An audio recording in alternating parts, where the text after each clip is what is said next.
Bom dia, que prazer estar com vocês mais uma vez.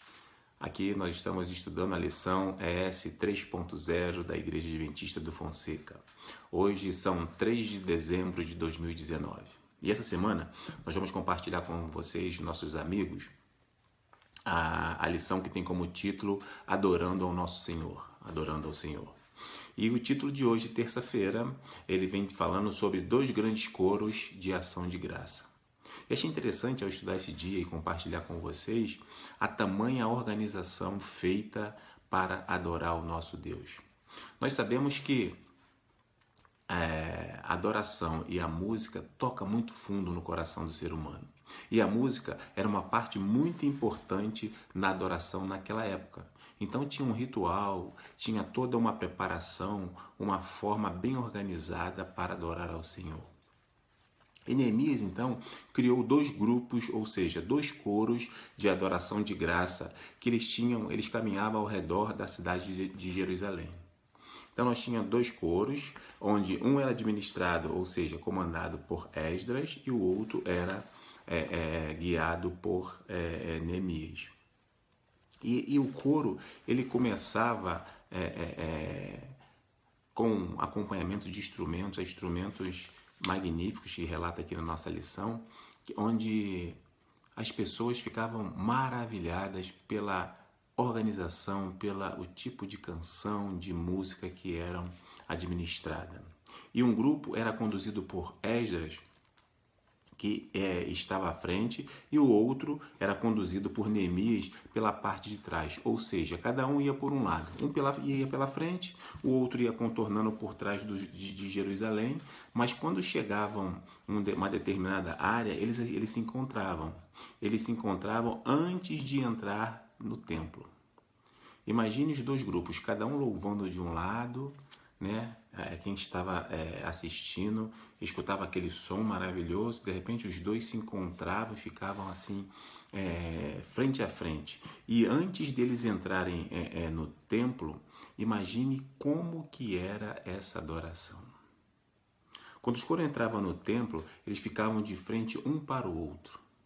Eles ficavam assim, o que vinha de trás parava, o que vinha pela frente parava e ficava assim os 2 maestros. Vamos imaginar Neemias e Esdras, né? Os 2 maestros regendo aquele lindo coro e eles louvando a Deus com todo o fervor, com toda a alegria. Olha, eu fico imaginando que devia ser uma coisa muito, muito bonita. E aqui na lição vem falando que a música no templo não era apenas um concerto, né? Muitas vezes pode achar, não, é um concerto para emocionar, fazer com que as pessoas chorem e tal. Não, a música tem esse poder de nos emocionar. Mas ali eles não iam ouvir apenas música como se fosse uma sinfonia, como a Quinta de Beethoven, né? Que é muito famosa. Não era isso. Lá eles estavam realmente reverenciando e adorando a Deus. E é interessante notar que os atos centrais do templo de adoração diziam a respeito de sacrifício. E essa música, na realidade, ajudava a deixar as pessoas muito mais perto de Deus e esquecer um pouco do ato que estava sendo feito ali. Por quê? Quando a gente fala de sacrifício aqui, os animais estavam sendo sacrificados. Os animais estavam sendo ali tendo as suas gargantas cortadas, né? Porque a adoração naquele tempo envolvia sacrifício de animais. E aí vem falando aqui o seguinte, ó, o ato de tocar uma música muito bonita elevava os pensamentos ao céu e tornava a experiência de adoração mais agradável, né?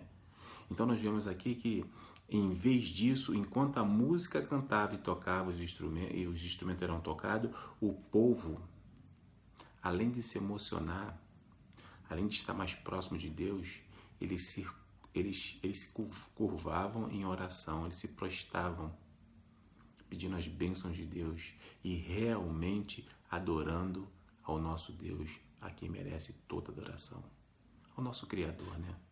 Então nós vemos aqui que o povo ficava em espírito de oração. Eles se curvavam, eles adoravam. Eles não apenas ficavam ouvindo assim, naquela expectativa daquela música bonita e as lágrimas descendo. Não. Eles estavam contritos em espírito de oração. Isso me chamou bastante atenção, porque muitas vezes a gente fica escutando algumas canções, algumas adorações, e muitas vezes a gente fica esquece que nós estamos adorando ao nosso Deus, e a gente perde o foco. Então, toda a música que a gente escutar, onde nós estamos adorando ao nome de Deus, ao nosso Criador, nós temos que estar em espírito de oração, levando nossos pensamentos aos céus.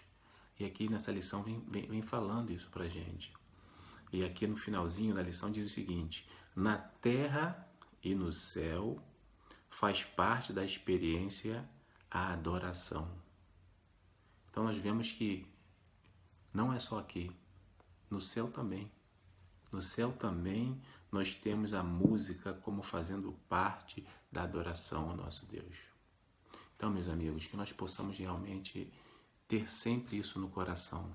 Adorar nosso Deus sempre com disciplina, sempre organizado, sempre preparado da melhor forma possível, porque nosso Deus é um Deus de ordem.